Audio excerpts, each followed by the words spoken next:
Pétalos al viento. Paul y Chris habían dejado de comer. Ahora ambos me miraban con creciente preocupación. Lamento decir que no hemos visto a Kerry desde las 9 de la noche. Aunque hubiera caminado hasta la casa, ya debería de haber llegado. Es casi mediodía. Sí, no está aquí. ¿Es de que está herida o perdida o le ocurrió algún otro accidente? Podría haber gritado. ¿Cómo podría haber hablado con tanta frialdad? ¿Por qué? Porque cada vez que algo terrible nos pasaba, era una voz monótona e indiferente la que nos daba la mala noticia. El auto blanco de Paul iba a toda velocidad por el Overland Highway, hacia la escuela de Kerry. Yo iba apretada entre ellos en el asiento delantero. Chris llevaba su mochila para poder tomar el autobús e ir a la escuela después de enterarse de lo que le había pasado a Kerry. Me apretaba la mano con mucha fuerza, asegurándose que nuestra hija iba a poder sobrevivir. «Deja de preocuparte tanto, Kerry», dijo Chris mientras me rodeaba los hombros con su brazo y se acercaba la cabeza hacia él. «Ya sabes cómo es Kerry, probablemente se escondió y no contesta. ¿Recuerdas cuando estábamos en el ático? No se quedaba ni cuando Cory quería. Kerry se va a hacer las cosas suyas. No se ha escapado. Le tendría demasiado miedo a la oscuridad. Está escondida en algún lugar. Alguien hizo algo que la hirió y ella lo está castigando, dejándolo preocupado. No podría enfrentarse al mundo en la oscuridad de noche. En la oscuridad de la noche. Dios mío, ojalá Chris no hubiera mencionado el ático donde Cory falleció en un baúl antes de ir a ver a papá al cielo». Chris me besó la mejilla y me secó las lágrimas. «Vamos, no llores. Dije todo eso mal. Estará bien». «¿Cómo que no sabes dónde está mi pupila?», exclamó Paul con voz dura, mirando fríamente a la señorita de Watts. Tenía entendido que las chicas de esta escuela estaban debidamente supervisadas las 24 horas del día. Estábamos en la elegante oficina de la señorita Emily Dean de Watts. No estaba sentada tras su imponente y amplio escritorio, sino que paseaba inquieta por la sala. «De verdad, señor Sheffield, nunca había pasado algo así. Nunca habíamos perdido una niña. Revisamos habitación por habitación todas las noches para asegurarnos de que estén acostadas y con las luces apagadas, y Kerry estaba en la suya. Yo misma fui a verla, queriendo consolarla. Sí me dejaba, pero se negó a mirarme ni a hablar. Claro que todo empezó con una pelea en la habitación de su amiga y las sanciones que resultaron en la pérdida de su libertad el fin de semana. Todos los miembros del profesorado me han ayudado en la búsqueda y hemos interrogado a todas las chicas que dicen no saber nada al respecto, pero supongo que sí. Y no quieren hablar. No sé por qué, no sé qué hacer. ¿Por qué no me avisaron cuando descubrieron su desaparición?», preguntó el Dr. Paul. Entonces hablé y pedí que me llevaran a la habitación de Kerry. La señorita nos llevó. Se volvió hacia mí con entusiasmo, ansiosa por escapar de esa ira del doctor. Mientras los tres la seguíamos escaleras arriba, soltó largas excusas para que entendiéramos lo difícil que era lidiar con tantas chicas traviesas. Cuando por fin entramos a la habitación de Kerry, algunas alumnas nos seguían, susurrando sobre lo mucho que Chris y yo nos parecíamos a Kerry, solo que no éramos tan monstruosamente tan chiquitos. Chris se giró para mirarlas con el ceño fruncido. «Con razón odia ese lugar, si pueden decir esas cosas». «La encontraremos», aseguró Chris, «aunque tengamos que quedarnos toda la semana torturando a estas brujitas. Además que nos diga dónde está». «Jovencito», le gritó la señorita, «nadie tortura a mis chicas excepto yo». Conocí a Kerry mejor que nadie y divagué por los recovecos de su mente. Ahora bien, si no tuviera la edad de Kerry, intentaría escapar de una escuela que me ha impedido y justamente volver a casa. Sí, haría exactamente eso, pero yo no era Kerry. No huiría solo con un camisón. Todos sus uniformes estaban ahí. Jenny lo había cosido a medida y sus pequeños suéteres y faldas, blusas y bonitos vestidos estaban todos ahí. Todo lo que me había traído a esta escuela estaba en su lugar. Solo faltaban las muñecas de porcelana. Todavía de rodillas ante la cómoda de Kerry me senté. Sobre mis talones miré a Paul y le mostré la caja que no contenía nada más que algodón y palitos de madera. Sus muñecas no estaban ahí, dije con voz apagada, sin entender nada de los palitos. Y que yo sepa, la única prenda que falta es uno de sus camisones. Kerry no saldría solo con el camisón. Tiene que estar aquí, en algún lugar donde nadie la haya buscado. «Hemos buscado por todas partes», dijo la señorita, con impaciencia, como si yo no tuviera voz ni voto en ese asunto. Solo el tutor, el médico cuyo favor buscaba, incluso mientras Paul la miraba con otra severidad. Por alguna razón que no puedo explicarle. Giré la cabeza y vi una expresión de gato que se ha comido el canario en el rostro pálido y enfermizo de una chica delgada de pelo rojizo rizado, a la que detestaba solo por haber oído que la pequeña Kerry me había hablado de su compañera de piso. Quizás fueron sus ojos o la forma en que no dejaba de tocar el gran bolsillo cuadrado de su delantal de orgaza, lo que me hizo entrecerrar los ojos mientras intentaba penetrar en el fondo de los suyos. Ella palideció y desvió sus ojos verdes hacia las ventanas, arrastró los pies con inquietud y sacó rápidamente la mano del bolsillo. Era un bolsillo forrado y sobresalía sospechosamente algo. Tú, dije, tú eres la compañera de piso de Kerry, ¿verdad? Lo era, murmuró. ¿Qué tienes en el bolsillo? Su cabeza se giró bruscamente hacia mí. Sus ojos despedían un fuego verde, mientras los músculos cerca de sus labios se contraían. No, no es asunto tuyo. Señorita Towers, le dijo la señorita de Worth. Responda a la pregunta de la señorita Dolanger. Solo es mi bolsillo, dijo Sissy Towers, mirándome desafiante. En un bolsillo muy abultado, dije, y de repente me abalancé y agarré a Sissy Towers por las rodillas, por las manos libres, mientras forcejeaba y aullaba. Saqué de su bolsillo un pañuelo azul. Ese pañuelo salieron el señor y la señora Perkins y la bebé, Clara. Sostuve las 3 muñequitas de porcelana en mi mano y exigí, ¿qué haces tú con las muñecas de mi hermana? Son mis muñecas, dijo esa niña, entrecerrando sus ojos como rendijillas. Las demás niñas se reunieron a su alrededor. Empezaron a reírse disimuladamente y a susurrar cosas. ¿Tus muñecas? Ja, ja, ja. Estas son de mi hermana. Tú mientes. Me estás robando y mi padre puede mandarte a la cárcel. Señorita de Worth, ordenó la pequeña demonio, extendiendo la mano hacia las muñecas. Haz que esa persona me deje en paz. No me gusta tanto como a su hermana enana. Me puse de pie y me levé amenazadoramente sobre ella para protegerme. Puse las muñecas a mis espaldas. Tendré que mapip para llegar a ellas. Señorita de Worth, dijo la diablilla mientras me atacaba. Mi papá y mamá me regalaron estas muñecas para la Navidad. Mentirosa, eres una mentirosa, le dije con ganas de abofetearla. Su cara desafiante. Le robaste esas muñecas y la cunita a mi hermana. Y por eso Kerry está en el preciso momento en peligro extremo. Yo lo sabía, lo presentía. Kerry necesitaba ayuda y rápido. ¿Dónde está mi hermana?, grité, furiosa. Miré fijamente a la pelirroja Sissy, sabiendo que tenía la respuesta de dónde estaba Kerry, pero sabiendo que nunca me lo diría. Estaba en sus ojos malvados y rencorosos. Fue entonces cuando Lacey Sands Jones habló y nos contó lo que le había hecho a Kerry la noche anterior. Dios mío, no había lugar en el mundo más aterrador para Kerry que un tejado. Cualquier tejado. Retrocedí al pasado, cuando Chris y yo intentamos llevarnos a los gemelos al tejado de Foxworth Halls, para tenerlos al sol y al aire libre para que crecieran, y como niños locos de miedo, gritaron y patearon. Apreté los párpados con fuerza, concentrándome por completo en Kerry. ¿Dónde? Y tras mis ojos la vi agazapada en un rincón oscuro en el que parecía un cañón que se alzaba a ambos lados. Quiero mirar en el ático yo misma, le dije a la señorita de Worth. Y ella rápidamente me explicó que ya habían registrado el fondo del ático y habían llamado a Kerry una y otra vez, pero no conocían a Kerry como yo. No sabían que mi hermana pequeña podría irse a un mundo sin palabras, no estando en shock. Todos los profesores, Chris, Paul y yo subimos a las escaleras de ese ático. Era muy parecido a lo que solía ser un lugar enorme, oscuro y muy polvoriento, pero no estaba lleno de muebles viejos, cubiertos con sábanas grises y polvorientas, ni restos de pasados. Allí arriba solo había pilas y pilas de pesadas cajas de madera. Kerry, ¿estás aquí? Podía presentirlo. Sentí su presencia como si me hubiera tocado, aunque al mirar a mi alrededor no vi nada más que las cajas. Kerry, grité lo más fuerte que pude. Soy yo, Katie. No te escondas ni te quedes callada por miedo. Tengo tus muñecas y el Dr. Paul está conmigo. También está aquí Chris. Hemos venido a llevarte a casa y nunca más te enviaremos a esta escuela. Le di un codazo a Paul. Díselo también. Dejó de usar su voz suave y retumbó. Kerry, si me oyes, es justo como dice tu hermana. Queremos que vengas a casa con nosotros. Lo siento, Kerry. Pensé que te gustaría estar aquí. Ahora sé que no podrás haber sido feliz.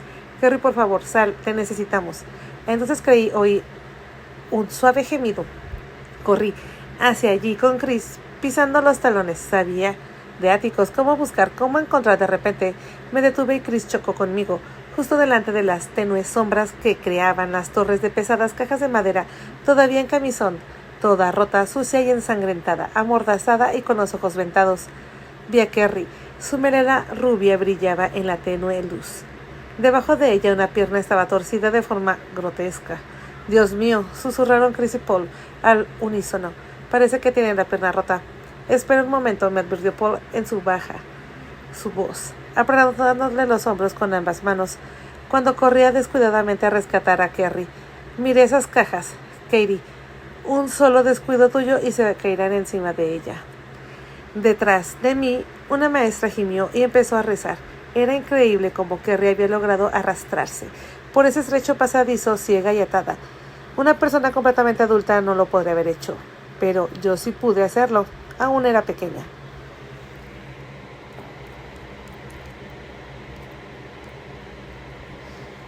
Mientras hablaba, planeaba el camino. «Kerry, haz exactamente lo que te digo. No te inclines ni a la derecha ni a la izquierda. Tómate boca abajo. Intenta oír mi voz. Voy a arrastrarte hasta mí y te sujetaré por debajo de los brazos. Levanta la cabeza para que no te raspe la cara. El Dr. Paul me agarrará los tobillos y nos sacará a las dos. Dile que le va a doler la pierna». «¿Oíste al Dr. Paul, Kerry? Te va a doler un poco la pierna, así que no te revueltas si te sientes dolor. Todo pasará en un par de segundos y el Dr. Paul te curará la pierna». Me pareció que me llevó horas avanzar lentamente por ese túnel mientras las cajas se tambaleaban y se mecían. Y cuando la tuve agarrada por los hombros, oí al Dr. Paul gritar: «¿De acuerdo, Katie?», y tiró rápido y fuerte. Las cajas de madera cayeron como un estruendo. El polvo voló por todas partes. En la confusión yo estaba al lado de mi hermanita Kerry, quitándole la mordaza y las vendas, mientras el médico le desataba las ataduras. Entonces Kerry se aferró a mí, parpadeando porque la luz le dolía, llorando de dolor, atemorizada, de ver a los profesores y su pierna tan torcida. En la ambulancia que llegó para llevar a Kerry al hospital, Chris y yo viajamos y compartimos el mismo taburete, cada uno agarrando una de las manos de nuestra hermanita Kerry. El doctor nos siguió en su auto blanco para estar ahí y supervisar al ortopedista que le arreglaría la pierna rota a Kerry, yaciendo boca abajo sobre la almohada cerca de su cabeza, con sonrisas fijas y cuerpos rígidos, estaban las 3 muñecas de Kerry. Fue entonces cuando recordé, ahora también faltaba la cuna. Igual que la cuna había desaparecido años atrás. La pierna rota de Kerry arruinó las largas vacaciones de verano que nuestro médico había planeado para todos nosotros. De nuevo me enfurecí con mamá. Es su culpa, siempre ha sido su culpa. Nos castigaban por lo que ella había causado y esto no era justo. Que Kerry tuviera que estar en cama y no pudiera viajar al norte. Mientras nuestra madre vagaba y viajaba de aquí para allá, yendo a fiestas, codeándose con la alta sociedad y las estrellas de cine como si no existiéramos. Ahora en la Riviera Francesa, recorté ese artículo de la columna de la Sociedad de Glenglena y lo pegué a mi enorme álbum de recortes de venganza. Fue un artículo que le enseñé a Chris antes de incluirlo en el libro. No se los enseñé a todos. No quería que supiera que me había suscrito al periódico de Virginia, que informaba sobre todo lo que hacían los Foxworth. «¿De dónde sacaste esto?», preguntó. Levantó la vista del recorte que me devolvió el periódico de Glenglena. Se centra más en la alta sociedad que en el Daily News de Claiborne. «Nuestra madre es una popular, ya lo sabías. Yo intento olvidar a diferencia de ti», dijo con brusquedad.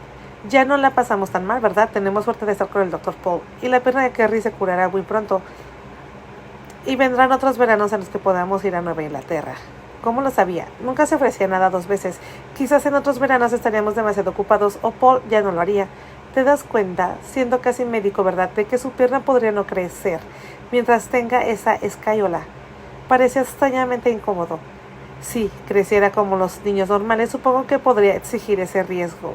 Pero Katie no crece mucho, así que hay pocas probabilidades de que una pierna sea más corta que la otra.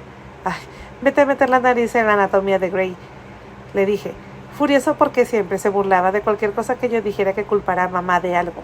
Él sabía por qué Kerry no crecía tan bien como yo. Privada de amor, de sol, de libertad, de comida, era un milagro que hubiera sobrevivido. Y ese arsénico también, maldita seas, mamá. Afandándome día tras día, añadía recortes de prensa, fotografías borrosas y muchos periódicos a mi colección. Ahí iba la mayor parte de mi dinero para los gastos, aunque miraba todas las fotos de mamá con odio y asco. Miraba a su marido con admiración. Es guapo. Era joven su marido, con su piel alta, delgado, bronceado. Me quedé mirando la foto que le mostraba levantando una copa de champagne mientras brindaban por su esposa en su 2º aniversario de bodas. Esa noche decidí enviarle una nota corta a mamá. Enviada en primera clase, sería reenviada. Querida señora Winslow, que bien recuerde el verano de su luna de miel. Fue un verano maravilloso, tan refrescante y placentero en las montañas, en una habitación encerrada con ventanas que nunca se abrían. Felicitaciones y mis mejores deseos, señora Winslow, y espero que todos sus futuros veranos, inviernos, primaveras, otoños estén marcados por el recuerdo de los veranos, inviernos, primaveras y otoños que solían tener sus muñecas Dresden. Ya no son suyos. La muñeca doctora, la muñeca bailarina, la muñeca que rezaba para crecer y la muñeca muerta. Corrí a enviar la carta y apenas la había enviado. Lo eché por el buzón de la esquina antes que deseara haber recuperado. Chris me odiaría por esto, lo sé. Esa noche llovió y me levanté a ver la tormenta. Las lágrimas me corrían por la cara, tanto como la lluvia de cristal en la ventana, porque era sábado. Chris estaba en casa, estaba en la terraza, dejando que la lluvia, impulsada por el viento, le mojara la pijama, que se le pegara a la piel. Me vio justo cuando yo lo vi a él, y entró en mi habitación sin decir palabra. Nos abrazamos y lloramos y él intentó contenerse. Quería que se fuera, aunque me abrazaba tan fuerte que lloraba. En su hombro. ¿Por qué, Katie? ¿Por qué tantas lágrimas? Preguntó mientras yo sollozaba sin parar. Chris, pregunté, cuando pude. Ya no la amas, ¿verdad? Dudó antes de responder. Eso hizo que la ira me hirviera la sangre. Sí, ¿verdad? La sigues queriendo, grité. ¿Cómo puedes después de lo que nos ha hecho? Lo que le pasó a Cory, a Kerry. Chris, ¿qué te pasa? ¿Qué puedes seguir amando después de odiar como yo? Siguió sin decir nada, y su mismo silencio me dio la respuesta. Seguía queriendo a mamá, porque tenía que hacerlo. Si quería seguir amándome cada vez que me miraba la cara la veía ella, y como había sido en su juventud. Chris era igual y vulnerable a mi belleza, pero era solo un pedacito, un parecido superficial. No era débil, no carecía de debilidades, no podría haber pensado en mil maneras de ganarme la vida, en lugar de encerrar a sus 4 hijos en una habitación miserable y dejarlos al cuidado de una vieja malvada que quería verlos sufrir por pecados que ni siquiera eran suyos. Mientras yo meditaba en mis pensamientos vengativos y hacía planes para arruinarle la vida cuando pudiera, Chris me empezó a besar con ternura. Ni siquiera me había dado cuenta. Lloré al sentir sus labios sobre los míos. Déjame en paz. No me amas como quieres ser amada por lo que soy. Me amas porque mi cara es como la de ella. A veces odio mi cara. Parecía terriblemente herido mientras retrocedía hacia la puerta. Solo intentaba consolarte, me dijo con voz entrecortada. No lo conviertas en algo feo. Mi temor de que la pierna de Kerry saliera del yeso más corta que la otra resultó infundado. En ningún caso. Después de que le quitaran el yeso de su pierna, Kerry ya no tenía tiempo para caminar. Al acercarse el otoño, Chris, Paul y yo nos reunimos y decidimos que, después de todo, lo mejor para ella sería la escuela pública, donde pudiera volver a casa todos los días. Solo tendría que subirse al autobús a 3 manzanas de casa. El mismo autobús la traería a casa a las 3 de la tarde. En la amplia y acogedora cocina de Paul se quedaría con Jamie mientras yo asistía a clases de ballet. Pronto llegó septiembre, luego noviembre pasó, y Kerry seguía sin hacer ni una sola amiga. Deseaba desesperadamente pertenecer, pero siempre fue una forastera. Quería a alguien tan querida como una hermana, pero solo encontraba sospechas, hostilidad y burla. Parece que Kerry recorrería los largos pasillos de esa escuela primaria una eternidad antes de que encontrara una amiga. Katie, me decía Kerry, nadie me quiere.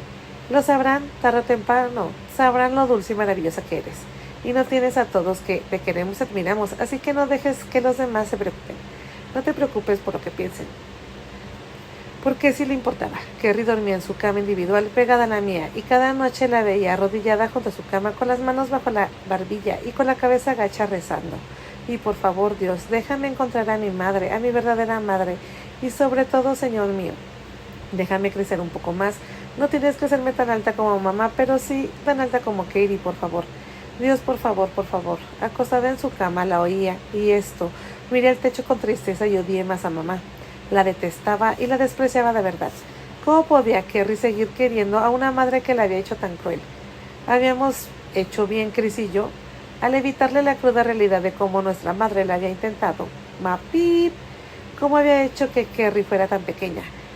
Kerry depositaba toda su infelicidad y soleada en su pequeñez. Sabía que tenía una cara bonita y su cabello espectacular, pero ¿qué importaba cuando la cara y el pelo eran demasiado grandes para su delgado cuerpo? La belleza de Kerry no le granjeaba la admiración de sus amigos, todo lo contrario, carita de muñeca, pelo de ángel, pero es chiquita. ¿Vas a unirte a un circo, enana? ¿O hacer una pequeñeza rareza? Y corrí a casa, a 3 manzanas de la parada del autobús, asustada y llorando atormentada. Otra vez, por niños ser tan insensibles. No sirve para nada, Katie se levantó con la cara hundida en mi regazo. Nadie me quiere, no les gusta mi cuerpo porque es demasiado chico, ni mi cabeza porque es demasiado grande, ni siquiera les gusta lo bonito porque creen que se desperdiciará en algo demasiado pequeño como yo. Dije lo que pude para consolarla, pero me sentía tan incompetente. Sabía que observaba cada uno de mis movimientos y comparaba mis proporciones con las suyas. Se dio cuenta de que yo estaba muy proporcionada y de lo grotescamente construida que estaba. Si hubiera podido darle una parte de mi altura, con gusto lo habría hecho. En cambio, le ofrecí mis oraciones. Noche tras noche yo también me arrodillaba y rezaba a Dios. Por favor, deja que Kerry crezca. Por favor, Dios, es tan joven y le duele tanto. Y ha pasado por tanto. Sé amable con ella. Mira hacia abajo. Dios mío, míranos y escúchanos. Una tarde, Kerry fue al único que podía entregar casi todo. Así que, ¿por qué no aumentar su tamaño? Paul estaba sentada en su terraza trasera, bebiendo vino, mordisqueando un queso y galletas. Yo estaba en la clase de ballet, así que solo escuché la versión de Paul de lo sucedido. Vino a verme Katie y me preguntó si no tenía una máquina de estiramiento para estirarla más. Supuse cuando me lo contó. Si tuviera una máquina así, le dije, ya sabría lo que he hecho. Su comprensión y su amabilidad, no con burla, sería un proceso muy doloroso. Ten paciencia, cariño, eres más alta que cuando llegaste. El tiempo te va a hacer crecer. He visto a jóvenes bajitos crecer y de repente de la noche a la mañana, cuando llega su pubertad, me miró con esos ojos tan azules y atormentados y vi su decepción, que le había fallado. La noté por la forma en que se alejó, con los hombros hundidos y su cabeza gacha. Debió de tener muchas esperanzas cuando esos niños crueles de la escuela la regañaron por encontrar una máquina de estiramiento. No hay nada que la medicina moderna pueda hacer para ayudarla a crecer. Le pregunté a Paul. Lo estoy investigando, dijo con voz tensa. Daría mi alma por ver a Kerry alcanzar la altura que ella desea. Le daría centímetros de mi altura si pudiera. Llevábamos 1 año y medio con nuestro médico, y qué días tan emocionantes y desconcertantes eran. Era como un topo que salía de la oscuridad solo para descubrir que los días brillantes ya no eran en absoluto como había supuesto que serían. Pensaba que una vez que saliéramos de Foxworth Halls y fuera casi adulta, la vida me llevaría por un camino claro y directo hacia la fama, la fortuna y la felicidad. Tenía el talento, lo vi en los ojos admirativos de Madame y George. Madame insistía especialmente en cada pequeño fallo de técnica, de control, cada crítica que decía que merecía todos sus esfuerzos para convertirme no solo en una excelente bailarina, sino en una sensacional. Durante las vacaciones de verano, Chris consiguió trabajo como camarero en una cafetería de 7 de la mañana a 7 de la tarde. En agosto se marcharía de nuevo a la Universidad de Duke, donde comenzaría su 2º año de universidad. Kerry perdía el tiempo jugando en el columpio con sus juguetes de niña, aunque ya tenía 10 años y debería estar dejando atrás sus muñecas. Pasaba 5 días de la semana en la clase de ballet y la mitad del sábado. Mi hermana pequeña era como una sombra que me seguía cuando estaba en casa. Cuando no estaba, era la sombra de Jenny. Necesitaba una compañera de juegos de su edad, pero no la encontraba. Solo tenía muñecas de porcelana en las que podía confiar, ahora que se sentía demasiado mayor para ser un bebé. El bebé de Chris y mío. Y de repente dejó de quedarse de su tamaño. Pero sus ojos, esos ojos tristes y anhelantes, delataban cuánto anhelaba ser tan alta como las chicas que veían paseando por los centros comerciales. La soledad de Kerry me dolía tanto que volví a pensar en mamá y la condené al infierno eterno. Esperaba que la colgaran de los talones sobre las llamas eternas y que la agujerearan los diablillos con lanzas. Cada vez con más frecuencia le escribía a mamá breves notas para atormentar su alegre vida donde quiera que estuviera. Nunca se quedaba en un lugar el tiempo suficiente para recibir mis cartas, o si lo hacía no respondía. Esperaba que las cartas volvieran con dirección desconocida, pero nunca llegó ninguna. Leía el periódico de Glen con atención todas las noches, intentando averiguar qué estaba haciendo mi madre y dónde estaba. A veces había noticias. La señora Bartolomeo Winslow salió de París y volvió a Roma para visitar el nuevo modisto chic de Italia. Recorté ese recorte y lo añadí a mi álbum de recortes. Ay, lo que haría cuando me la encontrara. Tarde que temprano tendría que venir a Glen a vivir en esa casa de Bart Winslow, recién reparada y reformada. Recorté también ese artículo y me quedé mirando fijamente una fotografía que no me favorecía. Esto era inusual. Habitualmente podía poner una sonrisa brillante para mostrar al mundo lo feliz y contenta que estaba con su vida. Chris se fue a la universidad en agosto. 2 semanas antes de que yo volviera al instituto, a finales de enero me graduaría. Estaba deseando terminar el instituto, así que estudié como una loca. Los días de otoño pasaban volando, a diferencia de otros otoños en los que el tiempo se arrastraba monótonamente, mientras envejecíamos y nos arrastrábamos a la juventud. El simple hecho de estar al lado de las actividades de mi madre me mantenía ocupada, y luego cuando realmente le puse las narices a la historia familiar de Bart, desperdicié más de mi preciado tiempo. En Glen Glena estudié durante muchas horas, viejos libros sobre su familia, fundadoras de Glen Glena. Sus antepasados se habían llegado casi al mismo tiempo que los míos, allá por el siglo XVIII, y también eran de Inglaterra, establecidos en Virginia, en la parte de ahora que es Carolina del Norte. Levanté la vista y me quedé mirando al vacío. Sería solo una coincidencia que sus antepasados y los míos hubieran formado parte de esa colonia perdida. Algunos de los maridos habían navegado de vuelta a Inglaterra en busca de más suministros, solo para regresar mucho después y encontrar su colonia abandonada, sin un solo sobreviviente que pudiera decir, porque después de la revolución los Winslow se habían mudado a Carolina del Sur. Qué extraño, ahora los Foxworth también estaban en Carolina del Sur. No pasaba un día mientras compraba y viajaba por las concurridas calles de Glen Glena, en el que no esperaba ver a mi madre. Miraba fijamente a cada rubia que veía. Entré en tiendas caras buscándola. Las vendedoras Snaps me acercaban sigilosamente detrás de mí y me preguntaban si podían ayudarme. Por supuesto que no podían ayudarme, estaba buscando a mi madre y ella no estaba colgada en un perchero, pero estaba en la ciudad. La columna de Sociedad me había dado esta información. Cualquier día la vería.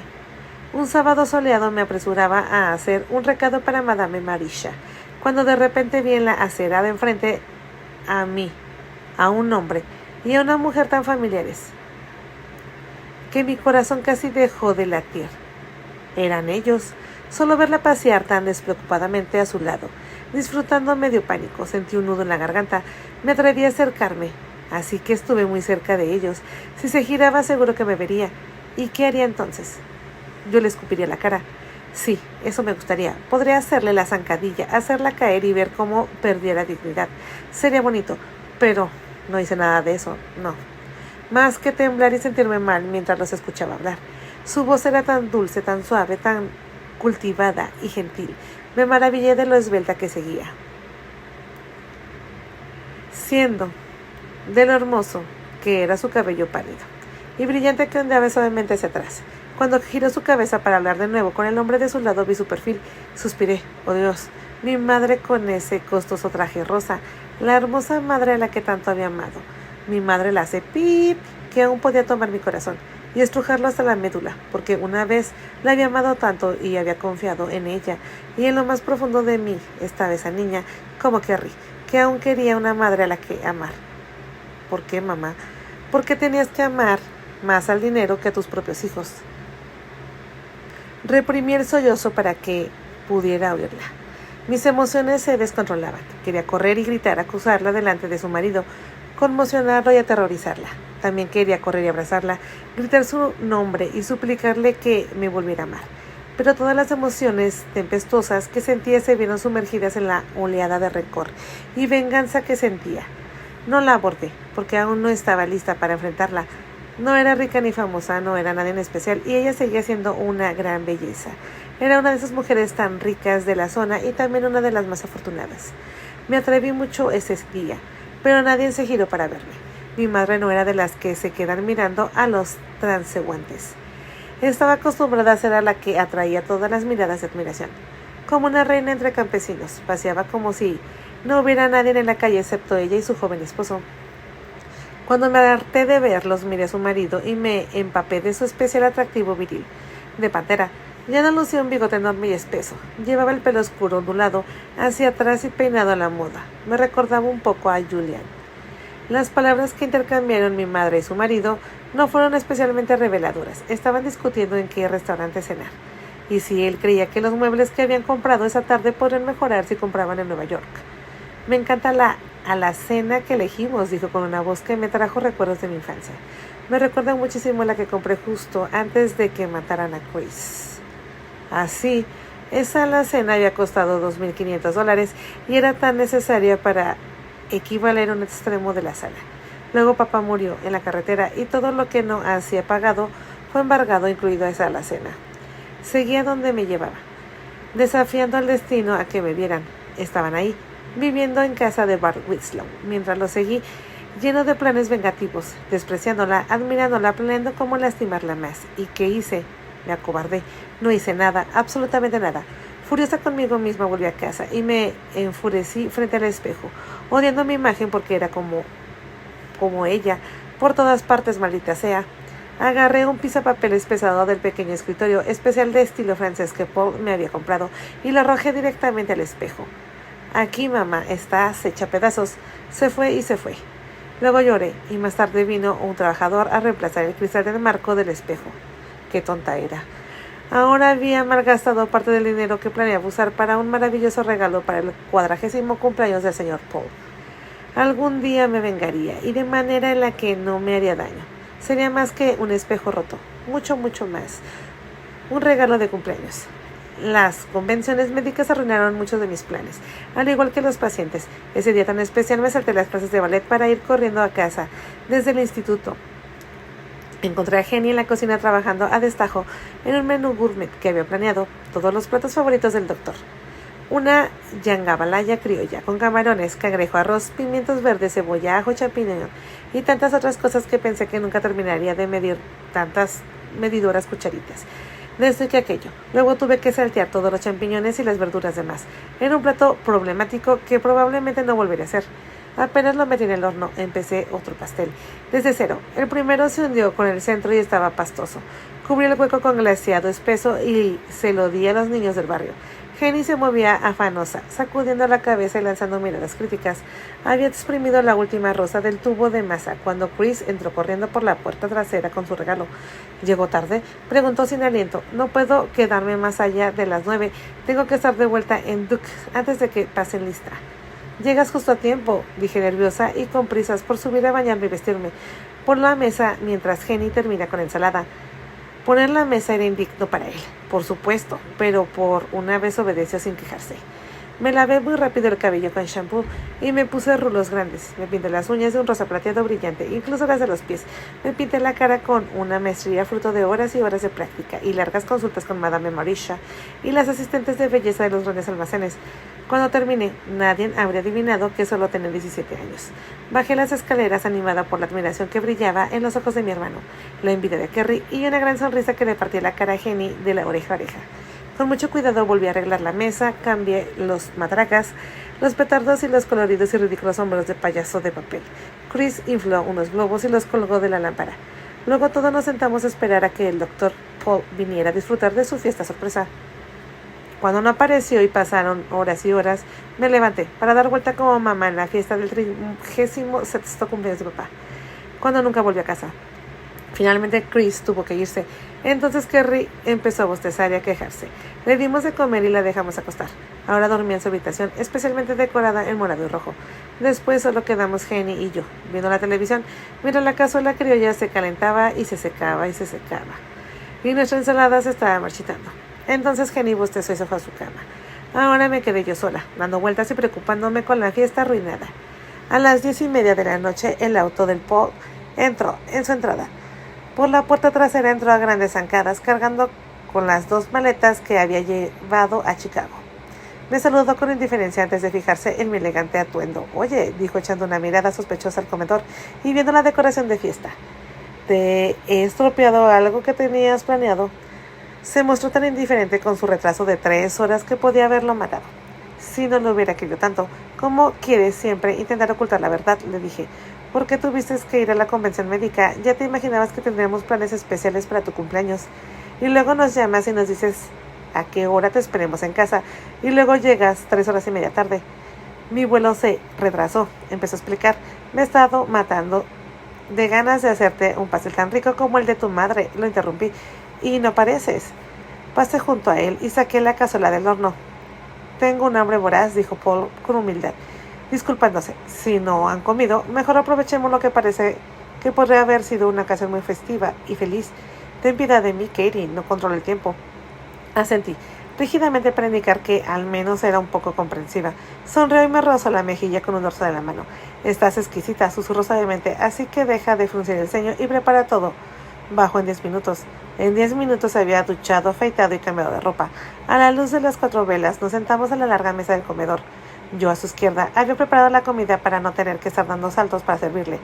Todo lo necesario estaba colocado en un carrito de servicio. Los platos que debían servirse calientes estaban sobre los calentadores eléctricos y el champagne se había enfriado en una cubetera. El champagne es de Chris, expliqué. Él lo trajo con mucho cariño. Levantó la botella de hielo y miró la etiqueta. Oh, es un buen año y debió de ser caro. Tu hermano ha desarrollado un buen gusto gourmet. Comimos despacio y parecía que cada vez se levantaba la vista se encontraba con la suya. Había vuelto a casa con aspecto cansado y desaliñado. Ahora parecía completamente descansado. Había estado fuera largas horas, largas semanas, semanas muertas que me hacen extrañar su presencia en la puerta abierta de mi habitación mientras practicaba en la barra haciendo mis ejercicios de calentamiento antes del desayuno con una música hermosa que me llenaba el alma. Cuando terminamos de comer, corrí a la cocina, luego regresé con un precioso pastel de coco con velitas verdes engartadas en rosas glaseadas. En la parte superior, con la mayor destreza posible, que había escrito con el tubo de repostería: Feliz cumpleaños, Paul. ¿Qué te parece?, pregunté. Después de soplar las velas. ¿En qué?, pregunté, colocando con cuidado el pastel con 26 velas, pues era la edad que me pareció y la edad que quería que tuviera. Me sentí como un adolescente, divagando en el mundo de las arenas movedizas de los adultos. Mi vestido corto y forma era de gasa, color fuego con tirantes finos y un escote espectacular. Pero si mis intentos de parecer sofisticada había tenido éxito, por dentro estaba aturdida mientras intentaba jugar al papel de seductora. Mi bigote, seguro que lo ha notado, llevas media hora mirándolo. Es bonito, le dije, sonrojándome tanto con mi vestido. Te sienta bien. Desde que llegaste me has estado insinuando lo muy guapa que te ves, atractiva. Sería... ¿Por qué? Catherine, es porque te ves tan guapo, balbuceé, que solo encuentro palabras flojas. Me temo que Thelma Murkel ya ha encontrado todas las palabras fuertes para halagarte. ¿Cómo demonios sabes de ella? Me soltó esto mientras entrecerraba sus hermosos ojos. Caramba, debía saberlo. Fue a ese hospital donde Thelma Murkel era enfermera jefe en tercer piso y me senté justo después del puesto de las enfermeras. La observé durante muchas horas. Lo dejé riendo con los ojos iluminados. Thelma Hooker era jefa de enfermeras en el Hospital Claymore Memorial y todos ahí parecían saber que estaba decidida a convertirse en la señora futura de Paul Scott Sheffield. Pero solo era una enfermera con un uniforme blanco estéril, a kilómetros de distancia. Yo estaba mareada por 3 copas de champagne, importado de Chris, y apenas estaba alerta cuando Paul empezó a abrir los regalos que Kerry, Chris y yo habíamos ahorrado para comprarle. Le había bordado un cuadro bordado a máquina en su casa, blanca de jengibre, con árboles sobre el tejado y una parte de la pared de ladrillos a los lados con algunas flores. Chris le había dibujado, y yo había dedicado muchas horas a que quedara perfecto. Es una obra de arte de belleza, deslumbrante, dijo con asombro. Muchas gracias, Catherine, por pensar tanto en mí. Voy a colgarla en mi escritorio, donde todos mis pacientes pueden verla. Las lágrimas me inundaron los ojos, corriendo mi rímel mientras intentaba enjuagarlas, difuminándolas antes de que él se diera cuenta de que no era solo la luz de las velas lo que la hacía tan hermosa, sino 3 horas y media preparándome. No notó la lágrima ni el pañuelo que me asomaba por el escote ni mi vestido escotado. Seguí admirando las pequeñas puntadas que había hecho con tanto cuidado. Dejó el regalo a un lado, captó mi mirada con sus propios ojos brillantes y se levantó para ayudarme a levantarme. Es una noche demasiado hermosa para ir a dormir a cama, dijo mientras miraba su reloj. Tengo un anhelo de pasear por el jardín a la luz de la luna. ¿Alguna vez has tenido anhelos así? Anhelos. Yo estaba hecha de anhelos, la mitad de mi adolescencia y demasiado fantasiosa para hacer realidad. Caminamos de la mano, sentí que ambos habíamos entrado en un mágico mundo de nunca jamás. Eran las estatuas de mármol, por supuesto, estatuas de mármol de gran tamaño natural, erguidas en su fría y perfecta desnudez. La brisa agitaba el musgo español. Paul tuvo que agacharse para escapar, mientras que yo podía mantenerme erguida y sonreír, porque la altura sí causaba algunos problemas de los que pude escapar. ¿Te ríes de mí, Catherine?, dijo, igual que Chris, solía bromear, y separar mi nombre en sílabas lentas y nítidas. Mi señora, Catherine. Corrí delante y bajé los escalones de mármol hasta el centro, donde el beso de Rodin dominaba el jardín. Todo parecía azul plateado e irreal. con largas nubes oscuras que sucurraban su rostro y la hacían parecer siniestro, por momentos alegres, por momentos. Suspiré, pues era como aquella extraña noche que nos llevó a Chris y a mí al tejado de Foxworth Hall, ambos temerosos de asarnos en las llamas eternas del infierno.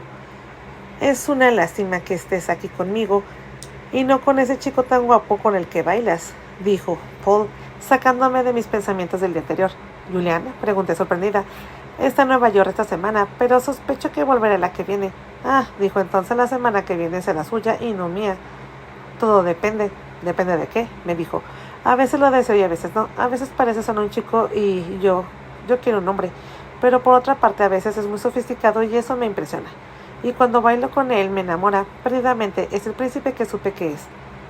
Sí, dijo, y yo mismo lo he notado. Su pelo es negro azabache, mientras que el tuyo es como negro ahumado castaño. Supongo que el negro azabache es más romántico que el negro ahumado castaño, bromeó. Depende. Catherine, eres una mujer de pies a cabeza. Deja de darte respuestas enigmáticas. No soy enigmática. Catherine, dijo en voz baja, tomando las manos y apretándolas con fuerza. ¿Cuánto te ha dolido tu madre? Suenas tan adulta, tan madura. No dejes que los recuerdos amargos te priven de una de tus mayores virtudes, tu dulzura y cariño. Me solté de él de un tirón, corrí al columpio y me dejé caer en el asiento. Me impulsé tan alto, rápido, más rápido, volando tan alto que me llevó de vuelta al ático, a los columpios colgados.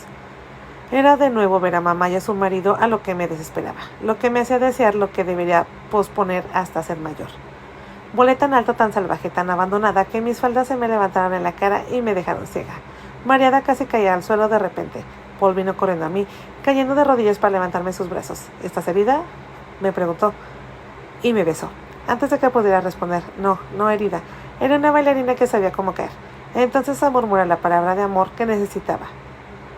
Escuchar entre sus besos, que eran más lentos y duraderos, y la mirada de sus ojos me llenó de una embriaguez, mucho más embriagadora y chispiente que cualquier champán francés importado. Mis labios se separaron bajo su prolongado beso, cuando su lengua rozó la mía.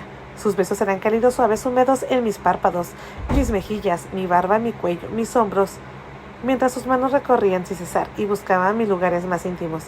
Catherine, apartándose y mirando con los ojos encendidos, solo eres muy chica para mí. No podemos permitir que esto pase. Juré que nunca dejaría que esto pasara.